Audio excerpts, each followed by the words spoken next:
Hey, this is Madalyn Sklar. And Suze Cooper, and you're listening to All Things Audio.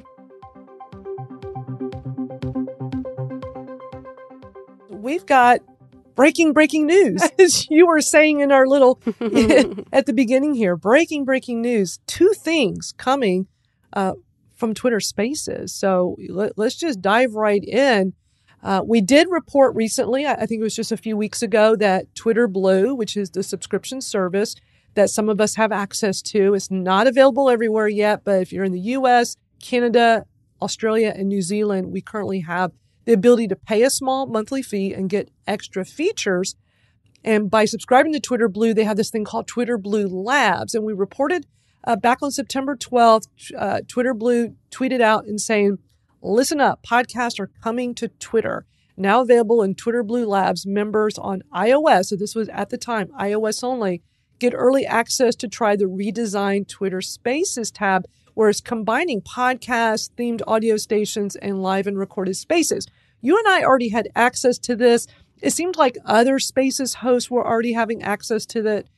And then they added Twitter Blue subscribers, which I thought was interesting. I thought, well, they should use Twitter Blue subscribers to try things out, because they do have this section in there called Labs, where not everybody gets access to these things, only Twitter Blue subscribers. They list it out in Labs, like the ability to have higher resolution videos and being able to have your NFT as a profile and being able to connect it to your NFT wallet. So things like that. And we hear that in edit buttons coming soon for Twitter Blue subscribers as part of this Labs. So minutes ago, Twitter Blue just put out a tweet quote tweeting this original tweet from September 12th talking about iOS having early access to this tab. And they're saying the redesigned Spaces tab is now available to members on Android. So it really only took a few weeks for them to go ahead and add Android instead of this long drawn out, like we usually see where, iOS gets first access, or maybe Android gets first access, and then we have to wait a while for the other to gain access. They do mention if you are on an Android, be sure to update your app. So what are your thoughts on this? Because I know you and we have very conflicting thoughts about this new tab. We're not big fans of it, but they're adding Android. So it seems like they're just pushing through and they're going forward with this new tab. Yep. And they're not ready. No. They are not ready. I mean, I get what you're saying about them having the lab section and that those people will be expecting something that's perhaps a bit buggy and not fully formed and that kind of thing within Twitter Blue. But they're still paying subscribers and they're still expecting something that, is going to be useful to them and usable. It's not usable, but it's definitely not there yet. I mean, unless they've got a different version of the audio tab that, I've got sight of, as we know, even between you and me, we might not have the same beta version of something that Twitter's trying out. So potentially they've moved it on. They've made some improvements maybe and some tweaks. I'm kind of doubtful about that, though. I just feel like the audio tab still needs a lot of work. I think we're going to be talking about it a bit more later on in All Things Audio, but it's just really not there yet, Madalyn, is it? No, it's not. And I'm curious, with our listeners here who has it, I would love for those that are live with us to hit the little purple bubble and comment in the chat and let us know if you're listening to the replay later or the podcast version. Send Suze and I a tweet or a DM, because I'm really curious how many people have access to this new tab and what do they think? Because you and I are not big fans. We've talked to other people that are not fans. It is still the same, Suze. I was playing around with it yesterday thinking, well, there was a new iOS update yesterday. Maybe they made some changes to it. And no, sadly, I don't see anything different about it. Yeah, I mean, it's still giving those predefined algorithmic episodes. It's still auto-playing. Spaces are still very much hidden. Me and Sajad actually had a good chat about it late last week over on Clubhouse about, what do they think they're doing, really? Yeah, it's not completely clear, and I don't think it was ready for a rollout to Twitter Blue, either on iOS or on Android. I think they still needed to be adapting and making some changes to it. That's my opinion anyway. Yeah. Yeah. And so that's part of our breaking news. The other breaking news, because this all happened in the last half hour, is also new from Twitter. Twitter has paused ticketed spaces. They put out a note about it, which I shared in the Nest, and then you tweeted about it, Suze, and had interesting things to say about it. It's interesting that this went out. This tweet is not available technically to the public because it went out to a community. And I thought that was very interesting and surprising that the Twitter Spaces profile has not publicly announced it. This piece of information came earlier from Jennifer Navarrete. She brought it to our attention in a group DM to let us know. And it took me a few minutes to realize this is a community tweet. I put it in the Nest, but I see it's not showing up. I do have it in our Twitter Moments recap with all the tweets. If you are part of the Twitter Spaces feedback community, you'll see that in Twitter Moments because I added it in. But I went ahead and did a tweet linking to the note because it is a Twitter note, which is a new feature coming soon. It's basically like a mini blog. And they talk about it, and that should be public. I don't think anybody's going to have an issue being able to click on it or tap on it from my tweet and access it where they go into detail. Basically, Suze, they're stopping ticketed spaces. I have access to it, but honestly, I haven't used it yet. I've been trying to figure out what would I use it for. It's basically charging a fee to have your Twitter space. Is that something you would have liked? Because you don't have, I think it's just US only right now is how they were doing it. So if you had access to it, would you have used it? Yeah, it never reached me. I was continually on the waiting list, which initially was apparently 10 days long, but 10 days turned into 10 weeks, 10 months and nothing. As you say, not really available this side of the pond, I think. But yeah, I might have given it a go. I mean, I don't know. I'm terribly British about these things. Like, would I charge money for spaces? I'm not sure if I would. A bit like I don't kind of force the fact that there's tip jar and I've got a coffee thing, you know. I mean, it's kind of one of those things you need to kind of make it part of your patter or make it part of the strategy for why you're using social audio and using spaces and you know, really think something through like that. If you're going to be taking people's money, that's kind of how I would approach it. I would certainly have loved to have given it a go, see whether or not anyone would have paid some money for listening to, I don't know, some kind of round table or masterclass about podcasting or social audio or sound design or any of the other bonkers things that are going on in my mind all the time. But just the fact that they've closed it, I just instantly felt like, you know, I mentioned tip jar there. You know, that was kind of our initial, okay, how are we going to monetize this? Because generally on these platforms, that's what we're looking for, an outlet somewhere. Like, how can we put these call to actions out in a tweet and, you know, turn that back into a return on investment, if you like? Well, for spaces, there was still that conversation very early on. If we weren't talking about sound quality, we were talking about how we could monetize them. So Tipjar came along and people connected their Bitcoin wallets and Patreon, and, you know, there's a very limited number of kind of things that you could attach to it on the other side. Certainly over here in the UK anyway, PayPal, I think, came and went for us, which was unfortunate. So ticketed spaces seemed like the next level to that. Like Tipjar sort of faded a bit and ticketed spaces were discussed an awful lot. People started talking about how they might use them. There was a really interesting idea that potentially people could be holding kind of conference type events on spaces and selling tickets for them, all of those kind of things. But yeah, kind of dead in the water again. I mean, we discussed some stats last week, as we have been from Spaces dashboard over the last few weeks. And amongst the hundreds of thousands of spaces that we were talking about hitting like 1 million Twitter Spaces hosts last week. And I think Andrew gave us a figure of sort of 600 something ticketed spaces have been held in the last month or so. And, you know, that seemed like such a drop in the ocean and such a small number. And then this week to hear that they're actually sunsetting the whole thing. Yeah, it's an interesting move. It really is. I'm looking at Spaces Dashboard stats page, real easy to access, spacesdashboard.com/stats. Because, yeah, we did talk about this just recently here in this space. And towards the bottom of these stats, there is a section that says ticketed spaces. That number you're talking about, Suze, is the total. That's not a monthly. I'm looking at it right now. Oh, right. It was a total. Total. Yes. Total ticketed spaces right now, 708. Ticketed in the last 7 days, 22. Ticketed in the last 24 hours, 5. So in the last 24 hours, there's been 5 Twitter Spaces total where they charged a fee. It was a ticketed space. Only 22 in the last 7 days, 708 total. So I'm not surprised they're sunsetting this because people are not using it. Maybe only 5 people had access to it. I mean, there's how many people actually... Right. We don't know how many people they gave access. Right. It would be nice to know. I've had access for a while. It took a while, though. I didn't get it right away. But eventually I got it, and I just kept thinking, well, what kind of Twitter space would I hold where I'm going to charge a fee, and are people going to be willing to charge a fee? And of course, I thought about just experimenting because that's what I'm very big on doing. But it went back to, well, are there enough hours in the day for me to really do an experiment like this? So I just kept putting it off. And maybe they had plenty of people with access and they were like me, like having ideas about it, but just never did execute.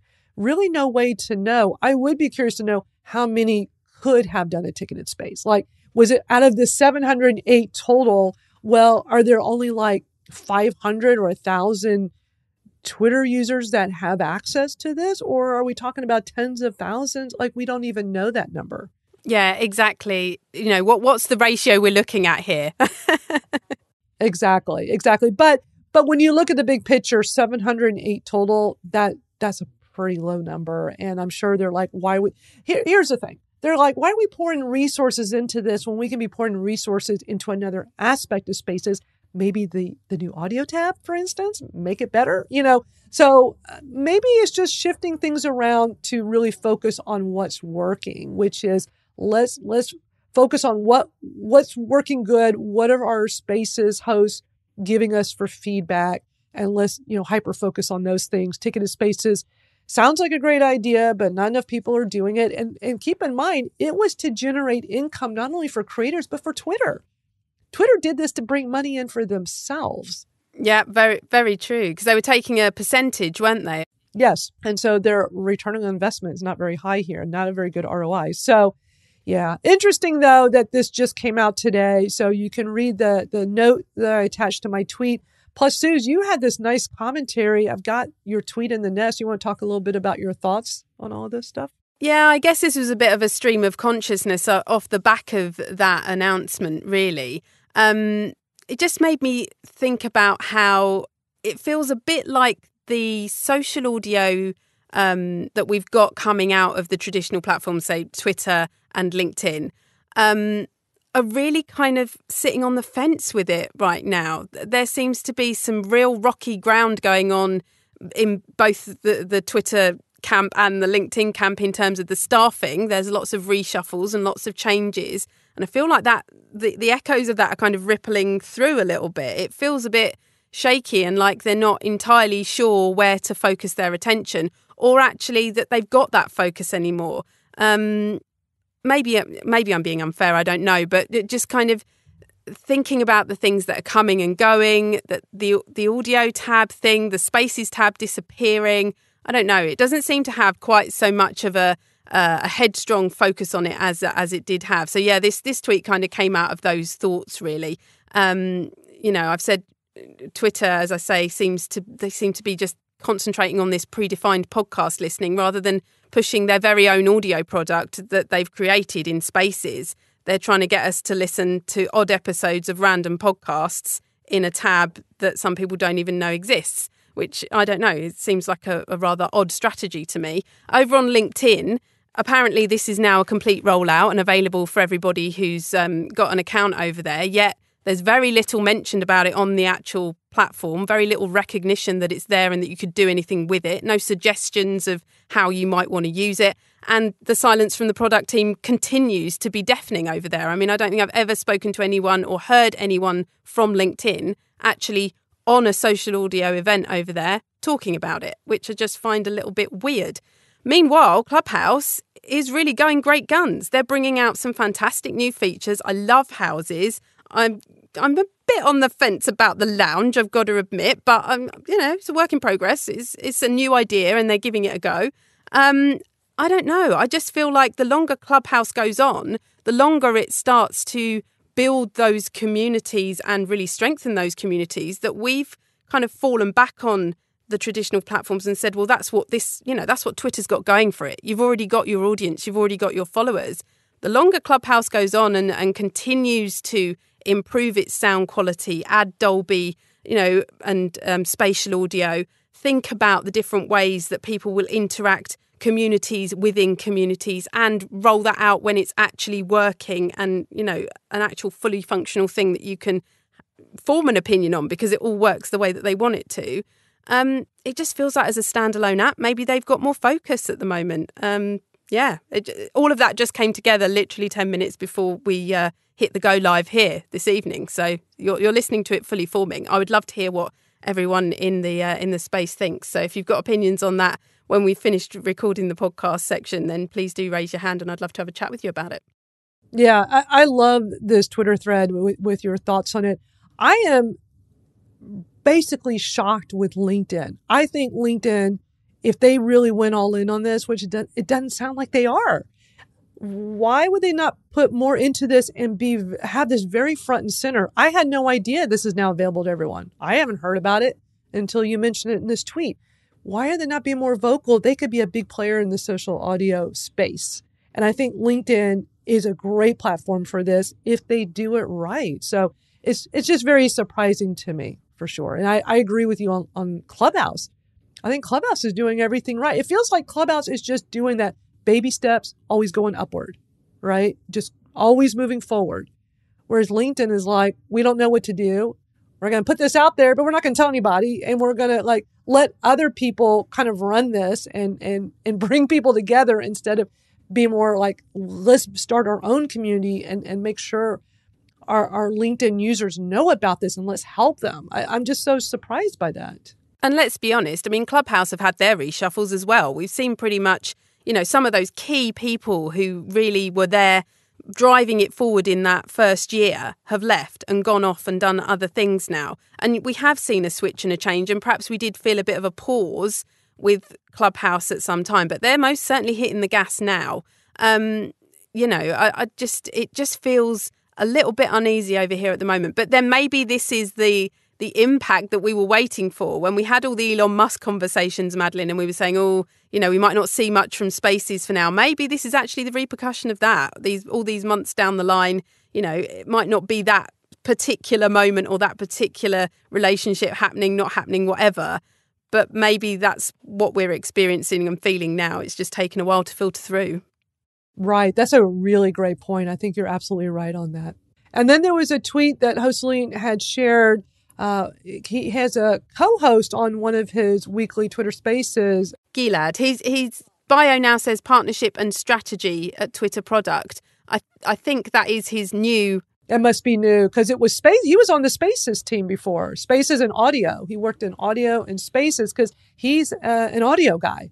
In this tweet, it was a clip, a Spaces clip, talking about him changing teams. So interesting that they are, and maybe that's part of them pulling some of these resources, not doing ticketed spaces. Maybe they're just reshuffling the Spaces team and so putting them into other places, which we knew with the whole Elon Musk thing months ago. They were shuffling people around. People on the Spaces team that were there from the beginning on the product team were being moved to other areas, other departments, other product teams.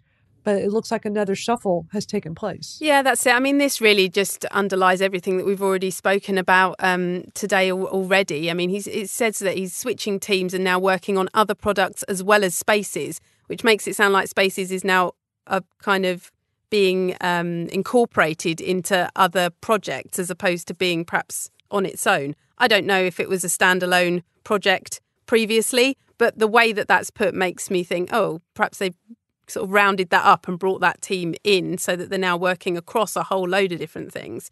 As I say, it kind of underlies the other stuff that we've already mentioned today, I think. Absolutely. And then next up, a really, really interesting tweet from Jane Wong. And this was brought to our attention from Morgan with his eagle eye, because when I saw this tweet, I did not catch at first what he noticed.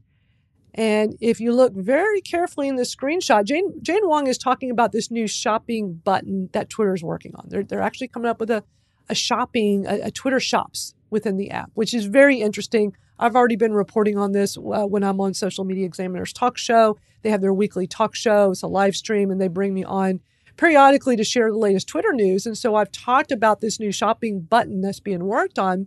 But in this new screenshot that Jane is showing, and just mind you, this is the behind the scenes. This is not something any of us will see live. It's what they're working on. But if you look carefully on this new sidebar menu in the screenshot, you see podcasts in there where it actually says podcasts. What are your thoughts on that, Suze? Because this is super interesting. Yeah, it is. I just wonder whether or not, obviously, Jane is working on sort of reverse engineering stuff all the time. I wonder if it's just kind of a hangover from where we'd seen it say that previously, because it had said podcasts, hadn't it?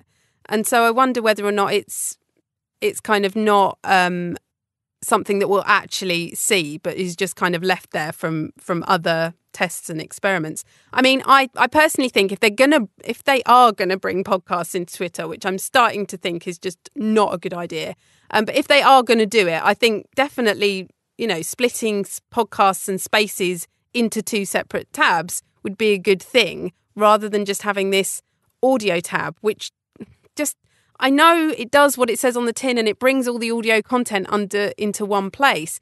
But unless you know about spaces, you don't actually know everything about everything that's in there. Do you see what I mean? You'll just expect that those are podcasts.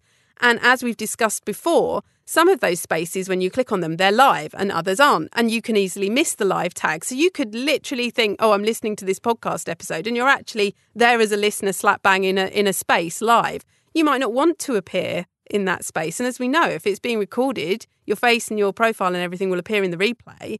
I just, as I said at the top, I just don't think they've thought it all through completely. So yes, if this is how it's going to look, and potentially we are going to get a separate podcast tab, I think it is possibly a good idea. I still think they need to think through what they're doing with audio as a whole, with bringing podcasts onto the platform, and with spaces. Agreed. When I first saw this screenshot, I see podcast on the left sidebar menu, but at the bottom with the regular navigation, I see the other icon for spaces. So I thought, okay, maybe they're testing the ability to break them up. We're going to still have our spaces tab with the way we've had spaces, and then podcasts will be separate instead of an audio tab, which is what they're testing in the wild right now. But, you're right. This is something they're doing behind the scenes, and this just could be left over from how they were working something before. There's no way to know, but I just find it interesting that it actually says podcasts. That's what really drew my attention to this. Wait, there's more. We have so much Twitter news today. We do. And it's still me banging on about the audio tab.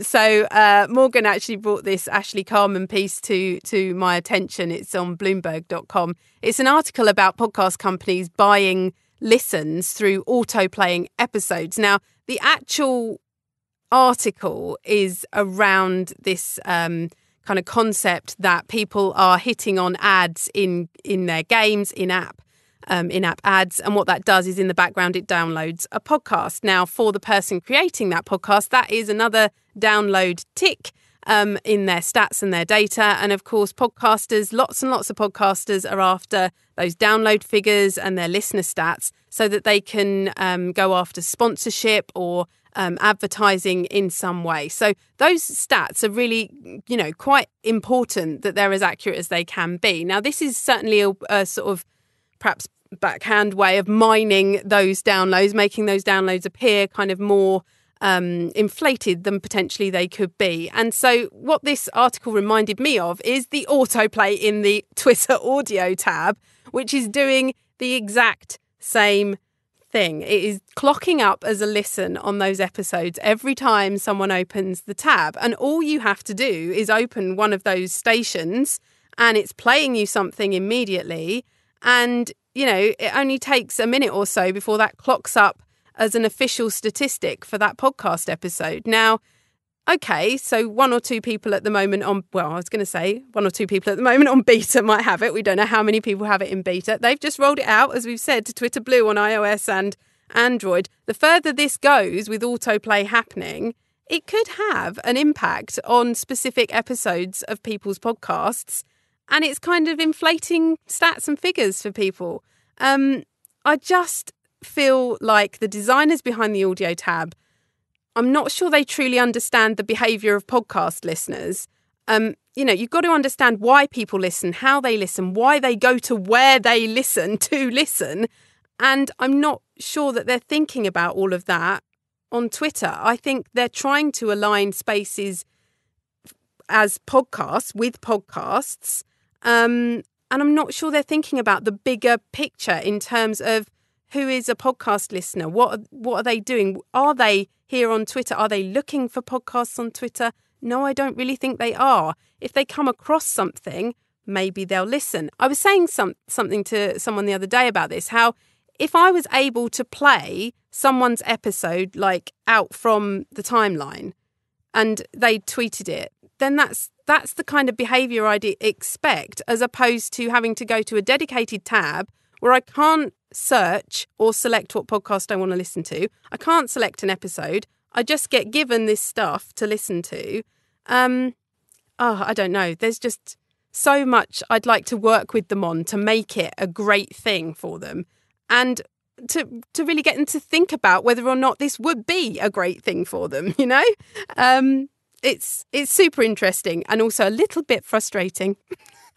It is frustrating for sure. I don't like how in this new tab the autoplays at all. I think inflating the numbers, terrible idea. And it just ties into this tweet with this article about how podcast companies are buying millions of listens through auto-playing episodes from free mobile games. When I was reading this article, my heart just sank. I just feel like that's cheating. Yeah, I mean, it says in there that some networks are actually mining downloads in that way. So they're doing it on purpose to inflate the numbers. Of course they are, because, just like people back in the day bought Twitter followers, I'm sure they still do. All of that kind of thing. It doesn't really do you any good in the long run, because what you don't end up with is an engaged community or an engaged listenership, which is what you really need to push yourself forward. But yeah, it's kind of sad to see it, but it just completely aligned in my head with the way that they've built this tab with this feature on it. And it's, even on websites, that there's, guidelines around why you don't have autoplay when you spin up a website. I can't just have my audio playing straight off. There's reasons why, and I just don't know why they would build that in. Craziness. Anyway, Share via Tweet is back for Spaces on Android, and I'm excited about that because I have actually missed it. I mean, I'm not on Android, so I'm hoping they're going to bring it back to iOS as well. What do you think about this one, Madalyn? Yeah, interesting. I guess I just didn't realize that this was not available on Android, the Share Your Space via Tweet. And there's some screenshots that Legion put in here so you can see that little share icon. I do miss that on iOS. So hopefully we'll get it back as well. But yeah, I'm so glad this tweet was discovered so we would know that this was going on. I just totally blanked out on this one. This whole thing just went like right over my head. Yeah, this is a big thanks to Legion. I didn't see it either. But I have noticed in recent weeks that I've actually gone to tweet the space out when we've started, because it become a bit of a habit to do that. But of course now it's the purple entity. It's not entity. It's Spaces Chat. It's Spaces Chat down there now instead of being able to share the space. I guess it's because it automatically creates that card as part of the Spaces Chat when you go live. But of course, if you then want to tweet out the space further down the line, you've been going for 15 minutes, half an hour, whatever it is, and you want to remind people that you're live, it's kind of difficult to do that. I mean, you can copy the link and you can share it back into the app and all of that. But when you're hosting, you're trying to think of 43 other things as well. You don't need 44 things to think about, really. Exactly. So I hope, because they did this for Android, it'll come back to iOS as well, because it is more difficult to go share a room when you're live in it. So was not a good idea on their part, for sure. Certainly wasn't. Right, we've got one bit of Clubhouse news from Morgan, and I don't know a great deal about it, but I love the fact that it's happened. He tweeted out that Clubhouse were pioneering Dolby Atmos surround sound on Clubhouse. They were trialling this out last week. they were using binaural audio over there, binaural renderer, so that you could hear that kind of 360 experience in your headphones, which is really awesome. I love binaural recording. It is just incredible. If you've not heard a binaural recording, it can really throw you because you can literally hear the sound coming from, different directions. So yeah, really loving that they're trying this out. This was a listening room that he tweeted out, and I don't believe he's in the space to tell us any more about it today, but perhaps he can fill us in on it a bit more next week. Yeah, I would definitely like to hear more about it, but it is super interesting news for sure. So thank you to Morgan for sharing this with us. And then LinkedIn, you've been playing around with LinkedIn audio lately. I did. I cheated on Twitter Spaces on Monday morning and hopped across to LinkedIn. How did it feel? Do you feel bad for cheating on Spaces? It was a bit weird. It was odd. It certainly was not like, getting into my comfy pair of slippers. It was a bit different. I had to put my work shoes on. What I did like about it was the fact that they had a pre-live area going on over there. And in fact, it took me about a minute or so to realise that I wasn't actually live because I pressed the button to start the whole thing up. And I was just kind of sat there trying to work out how I was going to call people up and all that kind of thing, and realised that it had this grey square in the corner saying pre-live. So yeah, they've got the little green room area that we've discussed having over here, Madalyn, which was quite nice. I mean, as it was, I was doing this one by myself. I was basically talking about how to use audio to boost your business, how to use podcasts and other audio content, for marketing and all sorts of different purposes. So I had kind of some bits that I'd got prepared for myself. I wasn't sure who was going to come along. It was a lot of fun. Michael de Groot, who is a regular here on All Things Audio, usually in the audience and doing wonderful sketch notes, actually joined me over there. And we had a select group of listeners, but we did have some listeners come by, which was lovely. And we spoke all about his podcast and did a little bit of joined up thinking around, he wanted to boost a bit more business for the whiteboard animations that he does. So we spoke about how he could be talking a bit more about that in his podcast without it sounding too salesy.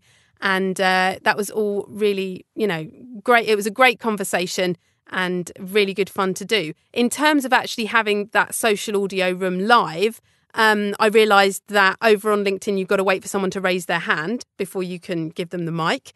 The emojis over there are still quite, slow. They take a while to pop up and then they stay there for ages and ages and don't go away. Other than that, I was still I was on my AirPods, but talking into my phone, and it felt a bit like being over here, really. Had to remind myself I was on LinkedIn. But yeah, it's good to be over there. I'm going to hopefully do a few more of those more regularly over there. So it was good fun. Yeah, well, that's awesome. I was so glad to see that you were doing this. First up, we've got George. Hey, George. I have a couple of reactions and a question that the reactions will lead into. I think that the lack of use of ticketed spaces probably, or the lack of success, probably comes from the fact, I think it's a false negative. And it comes from the fact, this is a hypothesis, just a guess. But if you look at Spaces dashboard, at the titles of Spaces, they are pathetic. They are just terrible. And writing a topic for a space is like writing a headline. It can take hours over days. And it's an art. And it's something that people need to learn how to do. If you're going to, so anybody listening to this, live or on the replay, if you're going to run Spaces, go and learn. There are a gazillion people who will teach it to you, starting from David Ogilvy back in the day, 50 years ago. But there are people who will teach you how to write headlines. Learn how to do it. If you're going to run Spaces and attract people to Spaces, now ticketed Spaces require that people pay money, so they have to be incredibly more compelling. You've got to write something that somebody will pay $100 for. So they'll consider $10 a real bargain. And people are not doing it. So a lot of people who've tested it have gotten false negatives because it just wasn't that, it didn't sound that attractive, or from somebody who has a known track record or anything like that. And it's very expensive to attend a space because a space costs you an hour or two. And that to me is a very big expense. It's a very big investment. Most of the things I like to listen to on replay at 1.5 to 2 times speed because of that.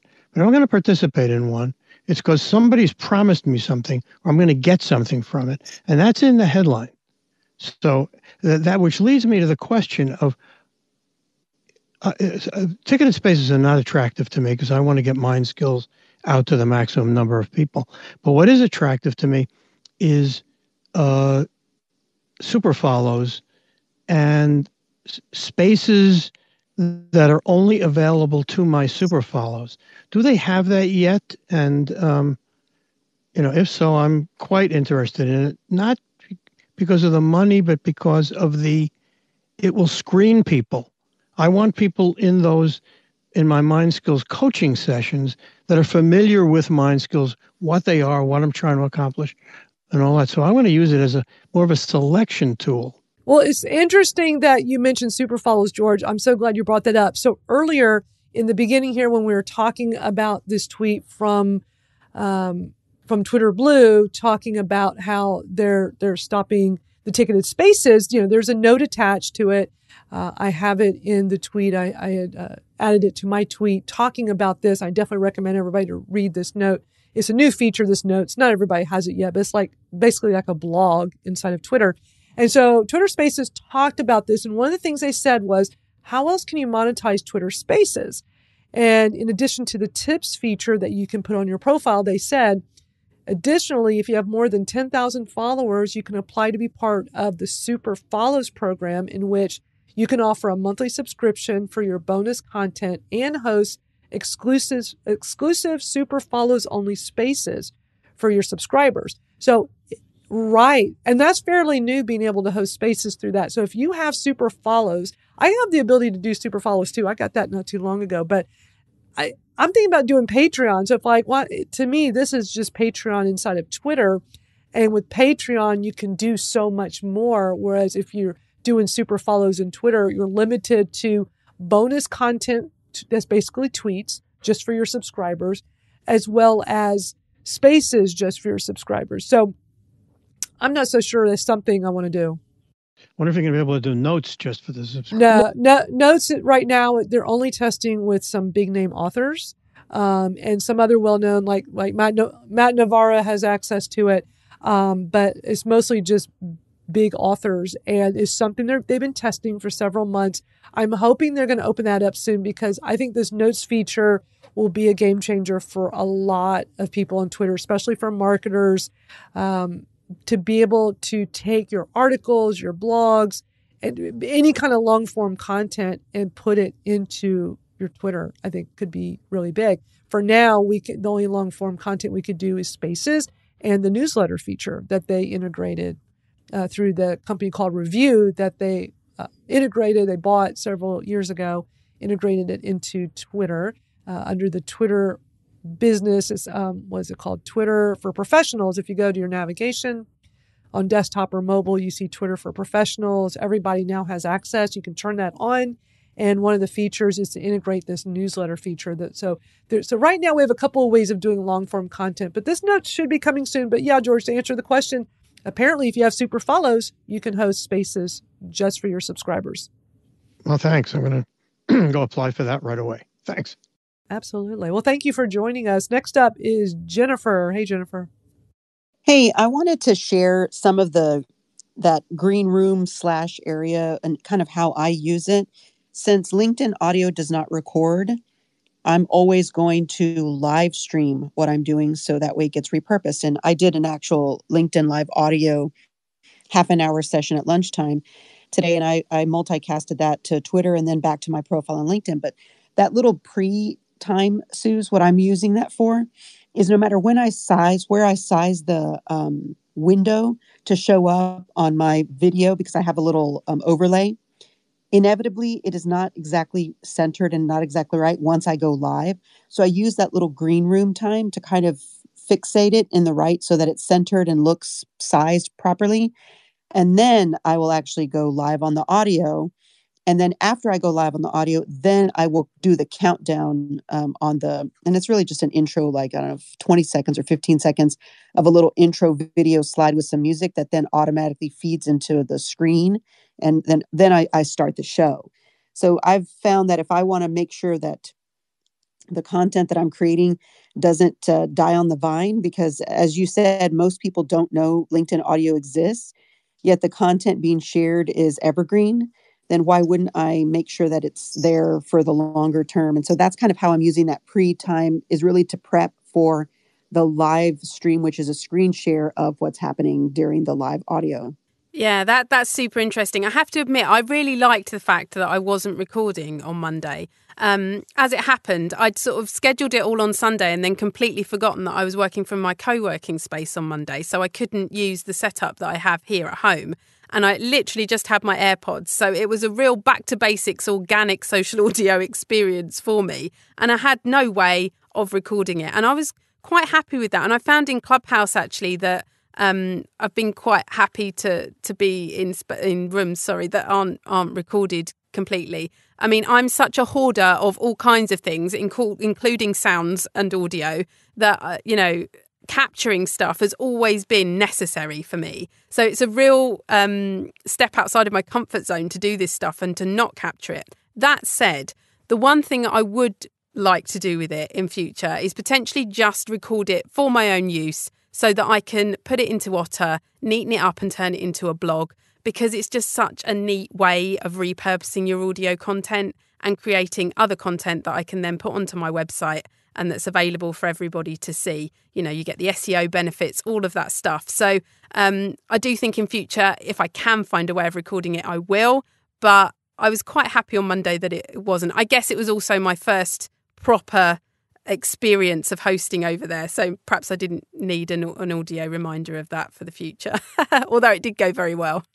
And real quick before Jennifer leaves us, I just want to give her a huge shout out because I'm looking at her header on her Twitter. If for those that don't know this, first of all, Jennifer's like big time podcaster, and she's the founder of what's called NaPodPoMo, which I remember hearing about through my good friend Cami Hoysa years ago. Jennifer, that's how I first met you, was through Cami.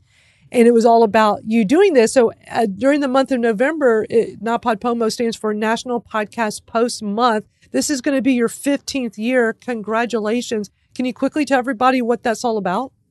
Yeah, thank you. Sure. NaPodPoMo is an opportunity for new podcasters or folks thinking that they might be podcasters to fail fast, get good in a safe community space through this 30-day podcasting challenge. It's an opportunity for seasoned podcasters like myself to experiment with new tools, new techniques, new show ideas, and to also fail fast, get good in a safe community space because and the really beautiful thing about it is that you have this wide range of folks coming together trying to accomplish this challenge of creating 30 podcast episodes in 30 days. And it's just a really fast and wonderful group.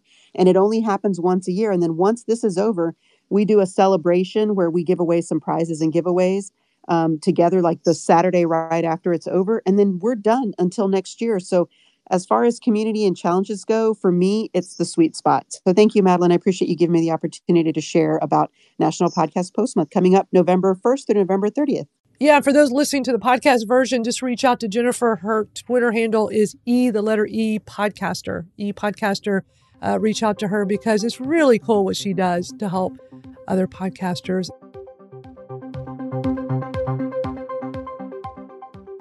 Thank you to all of our speakers who came on and shared so much great stuff.